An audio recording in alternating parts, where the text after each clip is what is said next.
Hey, this is the Sourceseeker Hour, episode 163, and we are going to talk about some of the historic events that are happening here in the United States of America. We just had a visit in Houston, Texas from the vice president, who's also the presidential candidate at this particular time. Boy, that can happen kind of fast. We had since last time we had a show, we had an assassination attempt against our former president, Donald Trump. And we're going to discuss all of these things with my good friend, Warren Houston, who brings a different perspective quite often, and we welcome that very, very much. We thank you. How you doing today, brother? I'm doing as my good friend Dr. Ray Hagins would say, I'm doing blacktastic. How about yourself? Woo! That kind of takes some explanation in context, but we get back to that. Quickly or briefly share, what do you feel is the state of our politics? Is it stable? Is it unstable? And give a summary and an overview, what you feel. Well, one of the things I like to bring to attention, one thing that I remember an old saying when I was small coming up, is saying that if you don't stand for something, you'll fall for anything. And there must be some type of standard. And we have gotten away from the standard in America. And because we've gotten away from the standard in America, we're living in some very strange and interesting times here in this country. So the eyes of the world, in my opinion, is on America. And undoubtedly, change is inevitable. I can't say you can't get away from change, but I also believe the more things change, the more they stay the same. So there's a point where things need to change, but at the same time, is it changing from the base or from the foundation that was set, or is it being totally uprooted? And this is the problem that we have in America. America, as we know it, is by certain groups and organizations is tending to be uprooted. And why some people may think this is a good thing, this is not a good thing. This would be a bad thing. We don't take advantage or enjoy the freedoms that we have here.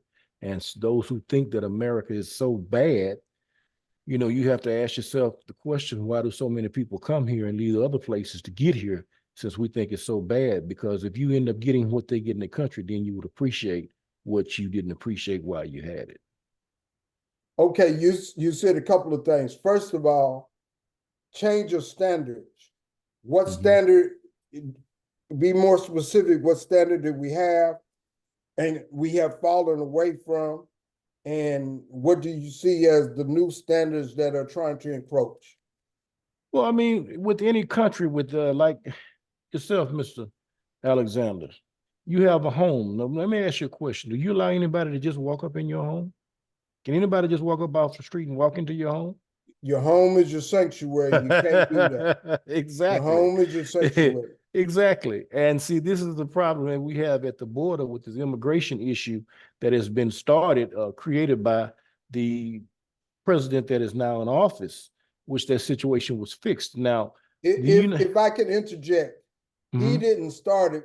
If you go back to George Bush, senior or junior, we listen to some of the conversations at that time. We was dealing with immigration then. Now it went to a higher level under Biden, yes, but it's been going on.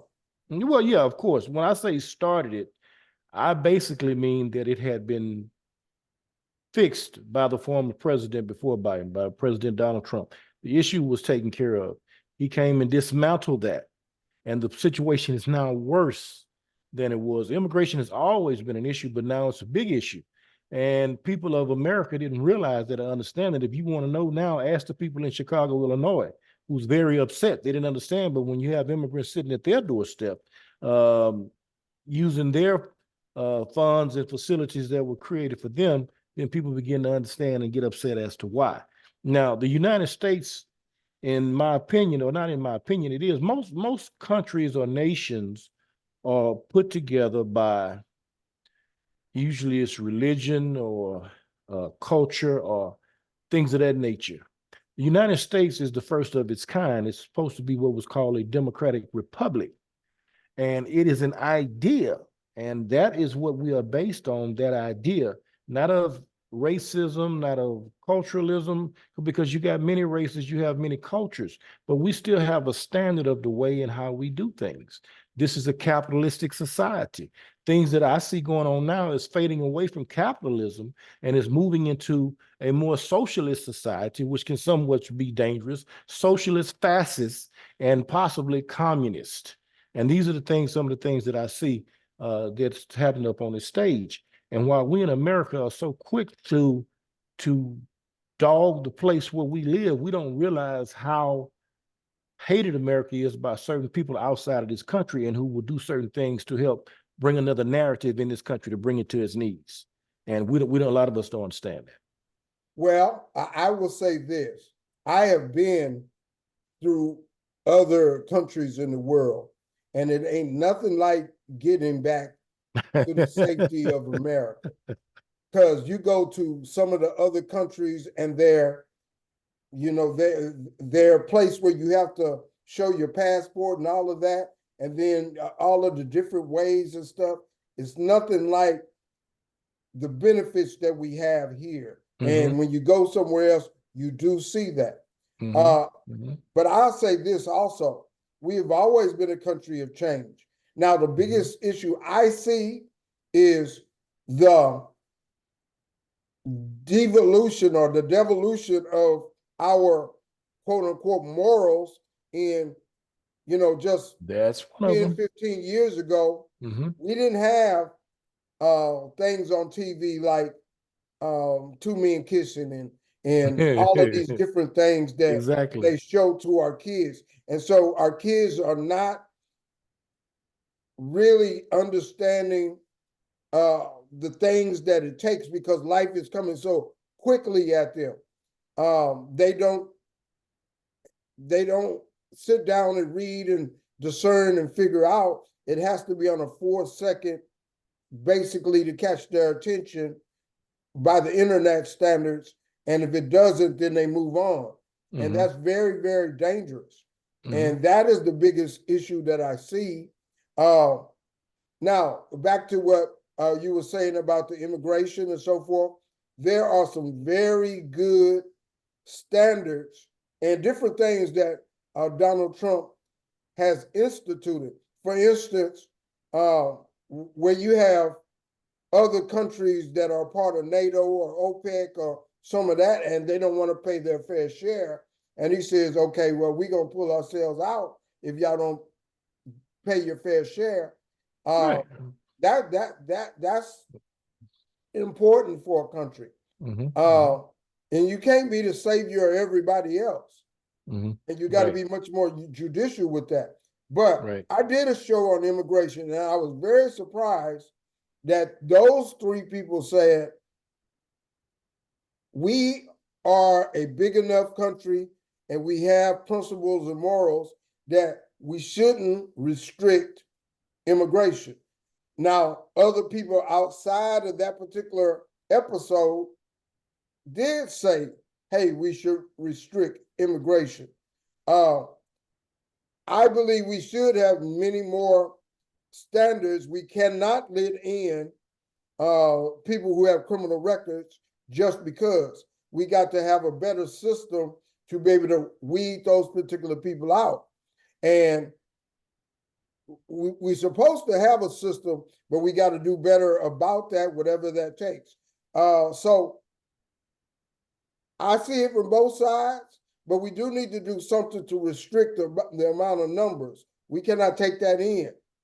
And so both sides have some legitimate arguments upon that. But what does our country stand for? Home of the free, home of the brave, give me your shattered beings and so you're forth. Poor, you're downtrodden, and all these different people. And that's nothing wrong with that.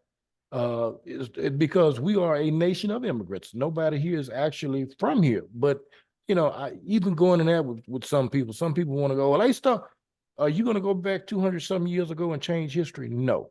I'm tired of even hearing about that. What's happened is done and done, and you can't change that. We are what we are today. Is we going to turn around and give it back? No, we're not. So let's deal with what we are today when it deals with that issue. If you want to become a citizen of the United States, that's fine. But there is a process and a procedure of doing that. Why don't we follow that process and procedure to become Americans? Because if not, you I was on the last podcast, and I'm gonna call this brother's name because he said it on the podcast, so it's really no secret. But the last podcast I did, I think about a month ago, on with brother Egberto Willis, who's a brother who came over here from Panama, and he's done quite. I know Egberto Willie on KPFT, I believe. Yes, yes.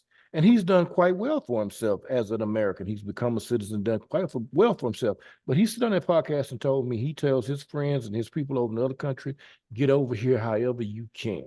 If it's illegally, I don't care. Whatever you need to do, get over here. You know, when a person has that mentality, then it shows that you have no respect for this place. You have immigrants coming in here, just like the little girl you was just here, what, a month or two ago, the little 12-year-old girl right here in Houston was raped and murdered by the two Venezuelan guys that were illegal aliens. This is the type of stuff that happens when you just open up a border and allow people to come in. My house, the United States is my house. The same thing with my house that I'm sitting in right now. I don't open up my door and allow people to just walk in here. If you walk in here, you got to have business in here. And even if you did, I allowed you to come stay here for a while. There would be rules and regulations that you would have to understand and abide by it if you're going to be in my house. You don't just walk in my house and do what you want to do when you want to do it and how you want to do it. And I don't see how people don't understand this. I mean, some of the most simplest things people seem to don't understand. We should just let everybody know we shouldn't. And, then the mindset that I have, and I know sometimes people, it is basically known. I don't care how hard it is. Most people, that's why you got to know is something else behind this. Most people, regardless of how tough it is where they are, most people still stay where they are, where they come from. Very few people get up and move and migrate to somewhere else. So with that being said and understood, why don't these people work in their country to better their government or their situation or their conditions there? Why don't they unify and do that there? As well, that there's a lot of reasons because, I mean, you got all kind of political systems in other countries. You got a lot of times you don't have the technology. Of course, like I was in Tanzania, and I was so surprised that, of course, the toilet was a hole in the ground, and when the darkness came, there was no light because they don't have the same technologies and different things. But their political systems don't allow for any type of changes or anything. It's very difficult. So there are some legitimate reasons why people like Egberto Willie told his friends, get over here any way you can, because it was much more opportunity. I understand why they want to come, but there has to be balance. Maybe we got to speed up our system where they can go through a legal process. I think that's the number one thing. But you can't just let them come in the door because you don't know who's coming in your door. Right. You can't do that. So that is the key, in my opinion.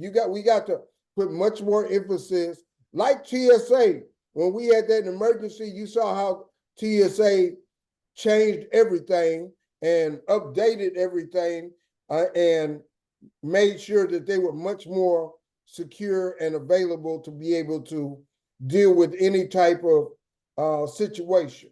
That's what we need to do at the border.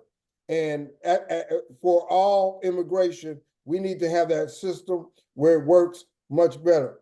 Let me change the conversation. Kamala Harris, what you say? Let me say this first. I at first said she has no chance to win because a lot of people want to vote for a woman. there's a lot of people who won't vote for a black, but she's been impressive. And if she gets all these black women riled up, you never know what can happen. Now, at the same time, the black women can rile up people so much on the other side that it can alienate. However, if she does it right and they don't alienate, but be inclusive, it's a possibility. Go ahead, my brother. Well, I'm pretty sure you've heard the statement, a chain is only as strong as its weakest link. And I don't care how strong a chain is, if there's a weak link in it, the chain is not going to do you good. And this is the thing that scares me or bothers me about Black America. And that is that we are more so moved by emotions than intelligence and logic. And we can be reared up by, I remember even when Barack Obama was in office, and when people would talk about Barack Obama, I would hear stuff like, oh man, I just love his swag. I like the way he walked across the White House yard and how cool he is. And my question at the end of the day was, what does that have to do with being president? Can we talk about the policies he's made? What has he done to change, the conditions of this country?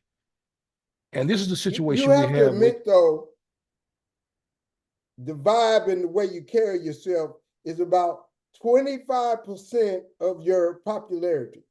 Well, I mean, True or not true? it's part of it. I agree, but when the thing is that we look at it as the whole, of course, you should use everything you have to your advantage. You got good looks, you need to use your good looks. The way you need to use all of that. But at the end of the day, when we're talking about politics, although that's part of it, because people are definitely looking at your character and your style, but what do you represent? Because even the devil can come in sheep's clothing. But this is why we have what's called a credit report. When you want to go to a company and borrow money, well, you may look like $1 million sitting at their desk. And so, well, let me pull your credit report. They're getting a look at you to say, well, if I give you my money, can I get my money back? And your habits are going to show whether they can trust you with their money or not. And this is the same thing I'm saying here. We get so riled up on these things that we're not looking at the record of the facts and the things that's more important. I like to look at that from a biblical standpoint of view, even from a court standpoint of view. You have two things that's operating when you're in a religious ceremony or setting, and that is you have the spirit and the letter. Even in the court, they call it the law, the letter of the law, and the spirit of the law. Well, the letter of the law is what's written. And once you violate those laws, if you violate those written laws, you must be punished. That's automatically. But the spirit of the law, in spite of your violation, may have mercy on you. The spirit of the law is up to interpretation by Yes. the judge, the prosecutor, and the. It's up to their discretion. Exactly. But the letter is not to be, you can't argue the letter. The law is what it is. Right. You've committed a certain crime and it says this is the penalty for that crime. It carries 25 to life. Well, your punishment is anywhere between 25 to life. But now you turn around and say, hey, well, I throw myself upon the mercy of the court.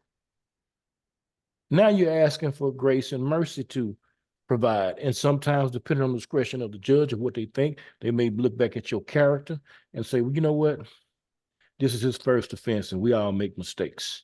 So instead of giving you 25 years, I'm going to give you 2. I'm going to give you 5.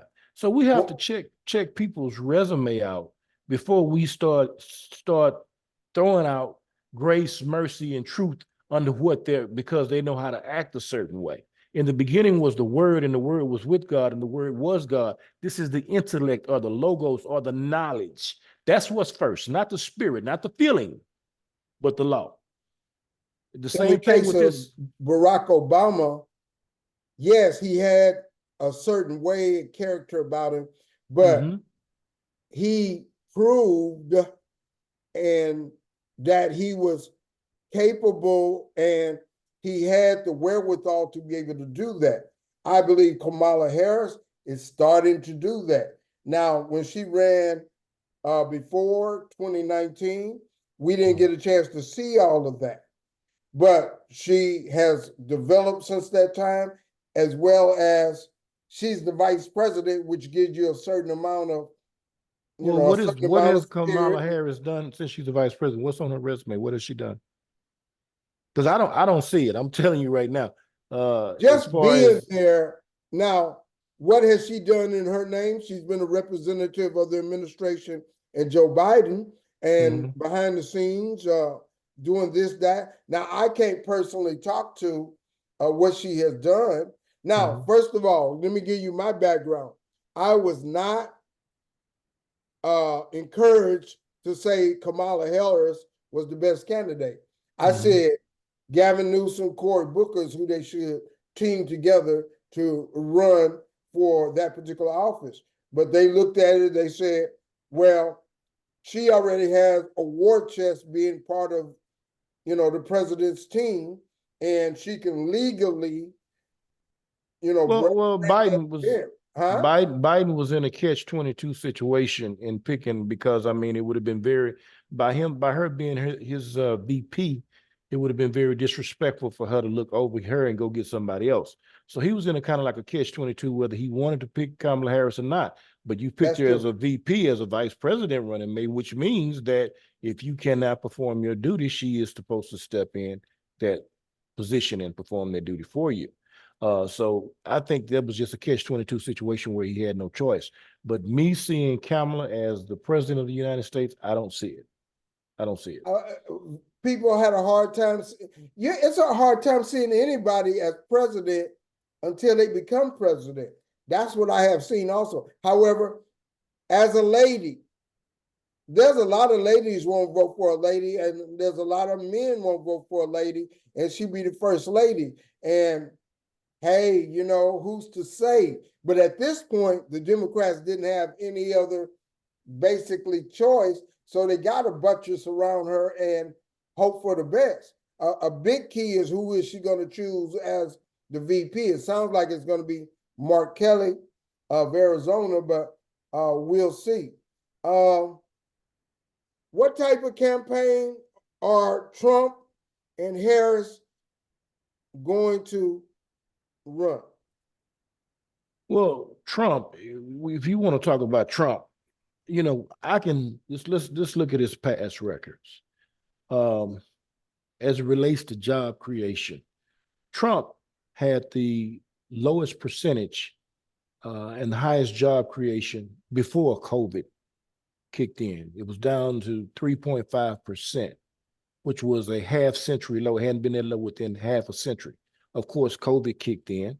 And under Biden, it dropped down a point lower to 3.4%. And even 15 plus million jobs had been added to that. But at the same time, inflation is off the chain. So what Biden is what they're giving Biden credit for as it relates to the job increase basically is something that Trump did. And even during the COVID, and what also happened during the COVID period, you had millions of what you call it, entrepreneurs or social media people. A lot of people left jobs and started making money that way. So things changed because of the COVID under Trump that Biden take credit for. Inflation during the Trump administration was down between 2017 and 2020 was between 2% to 2.5%. Under Biden, this thing has rose high as 9.1%. The food is ridiculous, dude. I mean, the food prices are ridiculous. The gas prices are ridiculous. Interest rates, mortgages, you can't even afford to buy a home based on the interest rate and mortgage right now. All this stuff has shot up under Biden's administration. So I think people, when it comes to the economy, even though they try to brag and try to make it look more like Biden, but I think the majority of people and people that know money and know how finances work trust the Trump administration better more than a Biden administration. Well, from that perspective, I mean, I'm not totally against Trump for president in the context that he did a lot of good things. Trade and tariffs, he did a lot good in that particular area also, which helps prices, which helps the prices overall. When you make the other countries be fair and not take advantage of America, that helps us as consumers. And he had a reputation for doing that. And as he's been saying, because of him being president, other countries were not as aggressive. Do you think, I pretty much know you think that that is true, but I'm not so sure that that would have been the case. Now, for his 4 years, seemed like it was the case. Russia didn't attack anybody during that time. There was no flare up of the Gaza Israel situation during that time. Now, everything wasn't perfect, but it seemed like those big things happening did not happen. Now, if Kamala Harris gets in there, a lot of people believe that she's quote unquote a woman and won't be able to deal with the world and the defense of American interests in the way because she's a woman and won't be as aggressive and so forth. However, she was a prosecutor in California and she had a record of being kind of tough. And you know, her line is, hey, I know his type. And what do you think about the security of both of those potential candidates? Well, when Trump was elected in 2020, the first things a lot of people said, the first thing he was going to do was start a war. He's going to start a war. He's going to do it. And everything these people are saying about him is so funny because it's almost like I was taught when I was young, you know, watch the person that say you doing this and you doing that, because basically what they're doing is throwing a rock at you and hiding their hand. They threw the rock and say, oh, he threw the rock. There was no wars under the 4 years that Trump started. And even the little buddy over there in North Korea, he was cutting up for a minute. I don't know what Trump went over there and said or talked to him about, but he got pretty quiet. And so, in dealing with the world economy and finances and stuff, I mean, you let China come over here, you can't go over there and buy land in China. But China coming over here and they buying up everything. And so these are things that we have to look at and be bold enough to stand up, strong enough to say, wait a minute, stop, enough is enough. And somebody to stand up. And this is why Trump became so popular, even with the tune Make America Great Again. Now, some people looked at it and they blew it all out of proportion. And when was America great for Black people? And, I don't argue with some people because some people are older than me and they have a different mindset or different thought maybe than I have. But I was a 70s baby. And by being a 70s baby, I remember Black folks having fun. I remember Black folks, the type of music that we listened to, the things that we did. Black folks, the Afro days, we had it going on. That was the time when jobs were plentiful, when even if you got fired from one job, you can walk out the door and walk next door and you had another job. So making America great again is about having those opportunities and being able to create those opportunities and not being in some kind of socialistic fascism or communistic type way to where you're being controlled. And when you actually build, and you have to understand the parties. You got a Republican Party and a Democratic Party. And remind you, we're supposed to have what's called a democratic republic. Democracy, in my opinion, do not work on its own. The reason why democracy does not work, the word democracy in the first place means mob rule. So democracy does not care anything about law. It only cares about what the majority wants. Whatever the majority votes for, whether it's right or wrong, that's what we're going to do. We don't look at law. We just want what the majority wants. Now, you have to ask yourself, do people really know what they want? One thing I like about Steve Jobs, and he's gone, he was a very successful man, but Steve Jobs had such an attitude. He's like, I'll tell the people what they want. Because a lot of people really don't know what they want.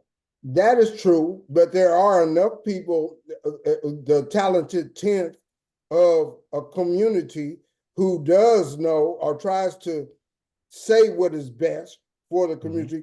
For instance, the Black community, yes, a lot of them don't pay attention to what's going on, but you have enough of them that are paying attention and enough of them who do want what's best for the community across the board. I don't see that particularly Trump is against black people or anything like that. And he No, has some no, different no. things that could be helpful. But Hmm. the point of the rhetoric, and then connected with the some of the far right of the political establishment of the Republican Party, that gives you pause to think. That gives you pause.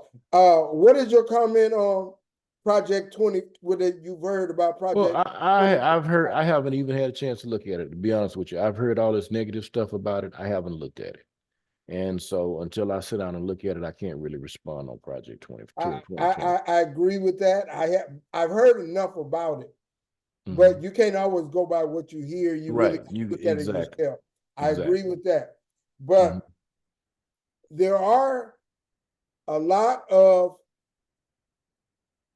divisiveness as well as uh, people that have an issue against any other community that is not them. Uh, the biggest issues are abortion ban. You know, that's going to be a hard point for conservatives to try to push if they are trying to push it. Now, Trump's opinion is let the states handle it, but there's others who are much more stronger on that. Yes. And that's going to be a difficult process. Now, immigration, I think that has kind of changed the corner that most people want some type of limitation on immigration now Hmm. because it's just getting too crazy. And the more incidents that happen, like the 12-year-old here in Houston, yes, as well as what's happening in New York, Chicago, and elsewhere, it is just so much. And you got to have a better system for that. Well, I But mean, basically, the only thing that when it comes to Trump, immigration is going to be a strong ticket to run on. The economy is going to definitely be a strong ticket to run on as it relates to inflation, as it relates to interest rates, as it relates to food prices, as it relates to gas. That's a strong ticket for him to run on. If there's going to be any problem, like you say, it's going to be with abortion. And I think that's a factor with women because I don't think if men really just tell the truth about it, I don't think that there's an issue with men understanding it, but I think more issues that women just don't want to accept how things are supposed to be done, how things are a natural course, a set of things. I made an issue, and this was talked about before on a previous podcast, as it relates to, oh, a woman is supposed to have, how can somebody tell her and take away the rights to do what she wants to do with her body? Well, if you're a farmer and you go plant the seed, which is in the earth, who does the seed belong to? Does it belong to the earth or does it belong to the farmer? So that's the first question I ask people. So to see, but we've gotten so backwards in a lot of things that we've done and how we've done things, which caused us to be in such a demise state that we're in now. And we've gotten away from the conservative mindset or the morality or the morals of things. The kids that we have on the streets today, and the reason why things are so bad, because they were raised by women and not by men. And that's some of the problems that of the imbalancing that we're having. Men have been totally disrespected, especially in the black community, have been totally disrespected and walked over and looked over. But in the fact that if you look at this thing how it's supposed to do, be the seed belongs to the man. So that child belongs to the man, even though the courts has backed up and gave woman all the rights over the man. She can take his child and walk off and do whatever she want to do. The child is corrupt. It has no father, and therefore it has been nurtured by a mother and no masculine image to correct him. And now he grows up thinking the world owes him something. And so we have children like that all over America. we So certainly have if children like that here in Houston, and yes, oh all over yes, America. definitely here in Houston, you know. But And let me let me say say this. this. Let me say this right quick, and Go then ahead. Go ahead. I yield. We've gotten away from that to the fact that um I had it on the tip of my tongue and I don't slip my mind just that quick.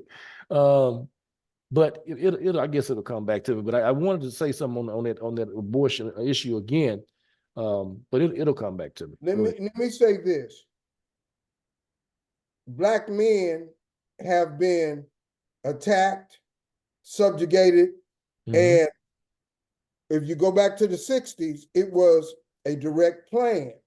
You Hmm. know, we can look at the evidence about that because they wanted all of this civil rights momentum was going on and they wanted to mollify the black man. So in some ways they set the black man and the black woman against each other.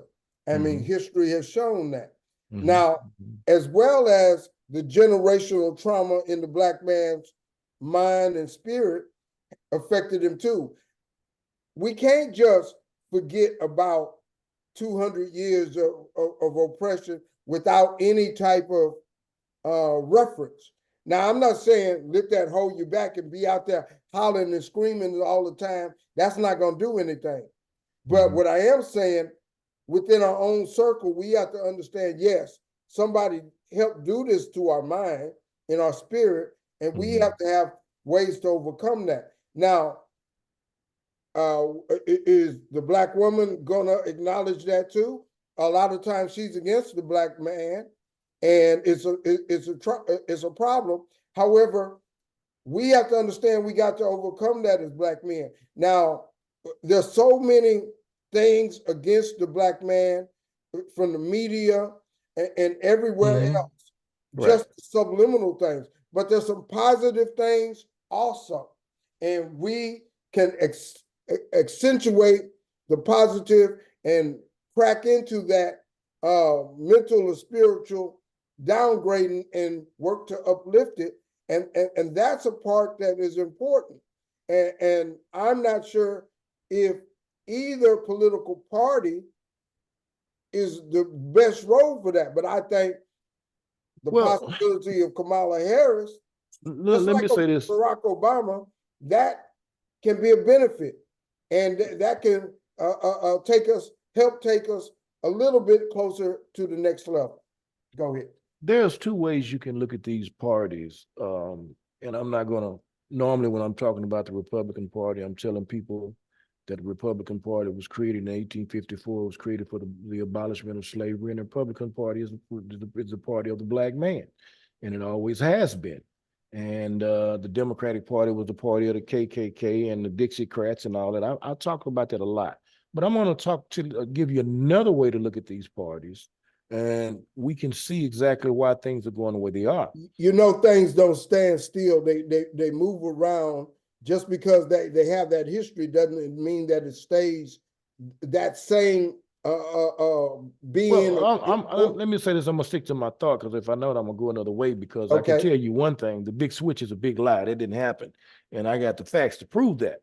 But I don't want to talk about that. What I want to talk about is how we can see what's happening and why it's happening right now. One way to look at the Republican and Democratic Party, and they may be both needed in a sense, is that the Republican Party is like your father, okay? The Democratic Party is like your mother. And if you know anything about kids, and you and I both have been kids, and you know, I don't know how much mischief you got into, but I got into enough myself. And sometimes if we could, we'd play our parents against each other. Because we know a lot of times we can get away with mama, but we can't get away with daddy. So we would pit them, and, you know, mama, oh, you just stop and don't do this and don't do that. And, you know, you can tell your son to go cut the yard, and he ain't cutting the yard. You go fix him. The mama might go fix him a big pitcher of Kool-Aid and let him sit back and watch cartoon while she go grab the lawnmower and go out there and start cutting. Daddy ain't going to play that mess. Daddy will come in and say, boy, if you don't get your behind up out that bed and do what I told you to do, and you're going to see him jumping and running and moving. And so this is the thing that you have in between the two, because the Republican Party is a conservative party. The Democrat Party is a liberal party, freedom party. So the man, even in the word as it relates to family, the word husband comes from another word, which is called house band, which means the man is the one that binds the house together. He is like the Pharaoh. He is the protector. He is the dog. He goes and look out and he makes sure that don't no harm come to his house. Dude, that ain't the woman's job. She ain't thinking and worry about that. The woman is a nurturer. She moves off of her emotions. It's not that she doesn't have intellect, but she moves off of her emotions first. Just like a man, it doesn't mean that we don't have emotions, but we move off our intellect before we move off our emotions. And that is the proper order of things. So this is the issue that we're having right now between these two parties. And so since the Pandora's box, or Jack has been let out the box, Jack don't want to go back in the box. Understood. I go back to my point that they are not neither one of them are organizations that stay in the same mold. They have different fluctuations, different movements. Yes, the party of Lincoln is the Republicans, and they were all the way up to Kennedy time. They were the time until back when the Democrats made inroads and changed it over. But both still have residue of life beyond just politics. Both of them had to engage in, or the people engaged in racism or engaged in exploitation of Black people to one level or another, and it just had different fluctuations across the board. We talking about basically one entity that has different parts and changes over time. So that's why there's a lot of similarities. Now, the Republican Party, yes, are conservative, but what kind of conservatism is that? They used to be the party of low government, fiscal responsibility. Yeah, still the party of low those were government. their issues. Those were the issues. Now they're much more to social conservatism, limits on abortion, limits on immigration. They want to make sure that the businesses get trickle down economy where help the businesses, and then they'll go out and feed the people. That's the Republican principle. Now, the Democrats have, they used to be, yes, the party of the Ku Klux Klan, but Kennedy changed that and helped change that. But the biggest thing is they went to the far right in a lot of ways. And that's a big part of the party, saying things like, defund the police, which was a very stupid thing. But you had people caught up in the emotion of that and thinking it was a good thing to say, but that didn't last long. And then now you have people who are so much into against Israel and being for Hamas that they're not looking at it in a balanced way. And so you got all of these things. But what I am saying is you got a far right, you got a far left, and the reality is way probably in the middle. But this is America, and everybody got a right to their perspective and so forth, as long as it doesn't infringe upon the rights of others. And that's what we're going through. And so there's some good things that Donald Trump says and has done. Now, a lot of the rhetoric gives people cause, and then does he want to be president for life and change things? Some people are scared of that. Now, on the other end, the Democrats don't stand up strong for what they believe often, and they assuage. You can come at them with a hard argument and a willingness, and they not, a lot of times they back down from it, but they try to make a big tent. But certain things, I go back to what I was saying earlier about morals. The progression of the LGBT thing, that and Obama in a lot of ways brought that in. Yes, Obama. Yes, yes. And that was one of the most difficult things that he did. And so the real pulse of America is down the middle, but because we have some freedoms and we hang on to those, things get so on the fringes a lot of times. And the party that is able to find that middle ground that is fair will have an inroad to making things. Well, I mean, better. that would happen if you really had Republicans and Democrats who really sit down with the interest of America at hand. As much as I am not a Democrat and then do not like the Democratic Party, I will be honest enough and say the Democratic Party is needed. I will say that because it's the balancing of the mother and the father. This is what I was bringing out. But when you put the mother over the father, then you have everything operating out of emotions and not out of thought and intellect. There's a book by Manning Johnson that was put out back in the 40s or 50s. It's called Color, Communism, and Common Sense. And Manning Johnson wrote this book about the Democratic Party because nothing has really changed, nothing but their tactics as to what they were doing and how they were doing. As I said earlier, there are people that are outside of this country that hates this country and want to see this country fall. George Soros has pumped so much money into institutions like Black Lives Matter and all these other institutions. Anything that would destroy America, this man who has all this money has pumped money in to do that. And he's 90-something years old on his way out here, but he's still doing that. So people have different reasons, and for us to really not able to sit down and try to understand we can work this out or understand what's best for us as a people, as our country, LGBT, let me just say them alphabet letters.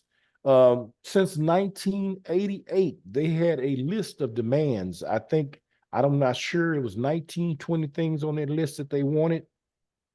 Since 1988, they have been successful at getting everything on their list that they wanted by the government. You talking about the LGBT community? Yes, with the exception, and that may not be what this group is called, but they are of the alphabet people. So if somebody called me, anyway, whatever, but it's the alphabet people.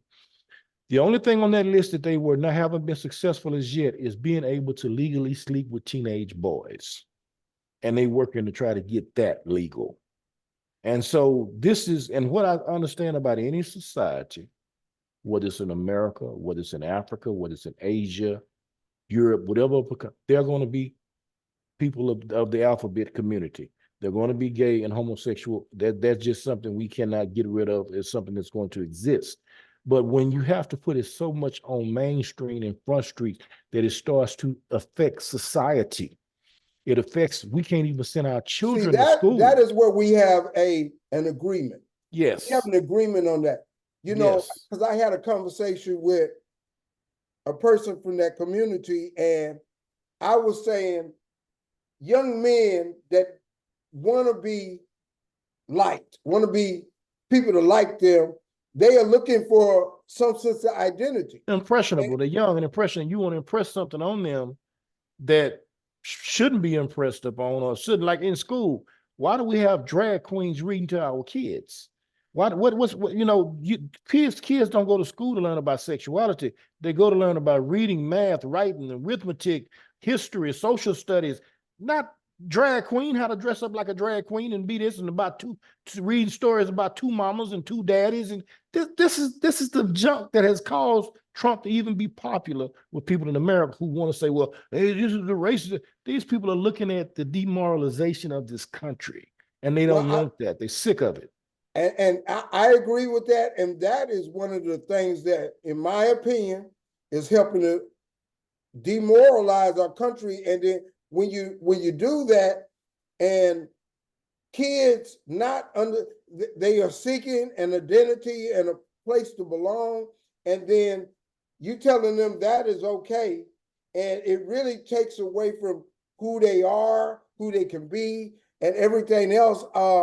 I think it's a factor, and when we come as a country to understand and to come together. Now, there is a backlash to a certain extent against transgender. Mm-hmm. There's a backlash against that, but we are everybody wants to be politically correct that nobody is really going to that. If both parties could come together and put some definition and limits on that, I think it would be very helpful. Well, I know. Program, go ahead.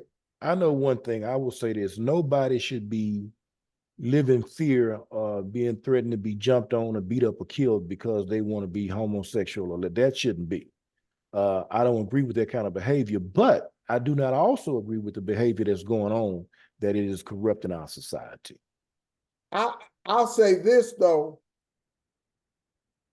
A lot of times the LGBT community has been a bully in the context. Go back to the Kevin Hart situation. Yeah. Genuine, a couple other situations. So that is something that,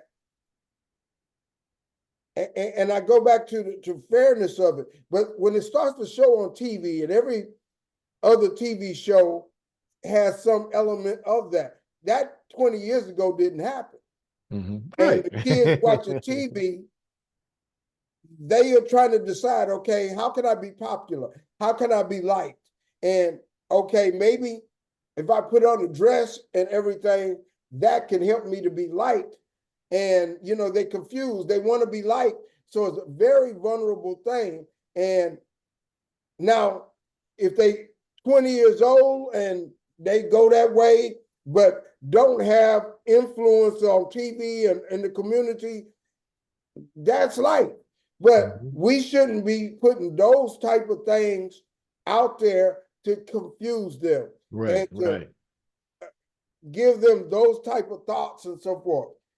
But And this is why we have parents, brother. I hear some parents, I'm gonna let my child fight. No, you're the one that's supposed to lead, guide, instruct, and direct because this child don't know the way. You're the one supposed to do all that. You don't just, well, I'm gonna let my child find his way. No, lead that child and we're guide that gonna child. we would have parents that would do that. But if they don't have that media exposure over and over, beating them in the head over and over, we would have less of that happening. And that's the thing I got an issue with. And how can we limit some of those things? Mhm. Uh, Final word on Kamala and Donald Trump, and where's the country going? We are at the end of our program. Oh man, we already. I've been having so much fun. I didn't know. I really Yeah. enjoyed this conversation. I don't know what happened to our other guests, but I really enjoyed this conversation that we've had today, Dr. Baruti. But what of course, there's no ifs, ands, and buts. I'm for Donald Trump. The only thing that bothers me is that there are people pushing for Kamala, not because there's anything based on issues. I know a lot of black women are ran up, getting behind her because they have one thing in mind, that's beat Trump. And I think that is the wrong thing uh, to vote for, just to beat somebody else instead of understanding where we are, what we're up against, what this country's looking like. Um, just and then the thing that gets me is, you're black when it's convenient for you. Kamala's only black when she relates more to her Indian heritage than her Jamaican heritage, because she's not even African American. She's Jamaican and black, but she doesn't even really talk about that. She relates more to an Indian. She didn't grow up eating collard greens and turkey necks and ham hocks and all that. She grew up eating curry and goat and stuff like that. She was also born in Oakland, California. And she was born in Oakland, but she relates more to that uh, Indian side of her. So I just I think it's like that wrong. she it looks to represent a big tent like Barack Obama, who was raised in Indonesia. Hmm. Uh, of course, he's born in Hawaii, and then he Hmm. came back to Chicago. I just went to Chicago, by the way, and I saw his home. Hmm. Uh, and he developed an understanding of deep black life, to be able, if you read his book, you realize that when he moved to Chicago, that is the thing that helped him come in understanding of what it means to be black. Hmm. Now, I don't know if Kamala has had that experience, but just being a woman of is a whole different program. Now, I don't know if America is going to vote for a woman. We've never had a woman, and much less a black woman. So we'll see. Now, as far as Trump, I'm concerned about the aspects of revenge, and is he really into revenge so much so that that would occupy his time as opposed to doing what's best for the country? I am concerned about what happened on January the 6th Hmm. and the possibilities of different things like that happening. So, but I am not as scared as other people would be, because Hmm. if that happens, that happens. I don't want a civil war though. Hmm. And I would like for us to, if that happens, I would like for us to accept it and work to make a relationship where we can all survive together. And then when that next 4 years is up, for him to say, okay, I did my thing. Now I'm ready to move on and allow somebody else. So that's what I would like. Mhm, mhm, mhm. We are at the end of our show. This is episode 163. I thank my brother Warren Houston, lawyer Warren Houston. Would you like to share anything with the community on Facebook? Well, no, I mean, and not at the time. I don't have anything extra to share, but I am glad Would to you have. like to share how people can get in touch with you if they want to get in touch? Well, if you can hit me up on Facebook if you want to get in touch with me. If you want to send me a friend request, feel free to do so at my name, Warren Houston. I'm there, and we can go from there. But it's a pleasure to have been on here and talk with you. And one thing I can say about to the listening audience, one thing I like about Dr. Baruti is that I tell him he didn't give up on me, because he called me to some shows, man. I would be burning, steaming hot, and I didn't want to come back on. He can still call me and still keep that friendship, connection, and perspective. And so that's why it's always a pleasure, my man. I appreciate you for that. And I always do that. And there are so many things happening in the world. And I talked to a friend of mine who we've had odds with and so forth. And I said, as long as we can keep talking and keep the communication going, you got your circle over there of what you're doing. I'm building my circle over there. And then we have a collaboration. We can join our circles and have a bigger circle. Mhm. And that's the way I see the world. Yes. All right? All right. Everybody, this was episode 163 of the Sourceseeker Hour. We appreciate it. Our next show is exercise and health after 60. And then the show after that is the Bible and school curriculum. So 2 upcoming shows. And as most of you know, we have a mental health show once a month called Minding Our Mental Wellness. And tomorrow we are having Sunny Side Sports Take for those of you who watch our sports show. A lot of things happening in the world. We thank you very much. Keep checking out the Sourceseeker Hour. And I got to give a shout out to our mental health seminar, August 15th in Galveston, Texas, 2121 Market Street at the Marmo, 6:30 p.m., Galveston, Texas, August 15th. Why does it seem everybody is going crazy? That's the name of our show. Hope to see you there. Thank you very much. We'll see you next time on the Sourceseeker Hour.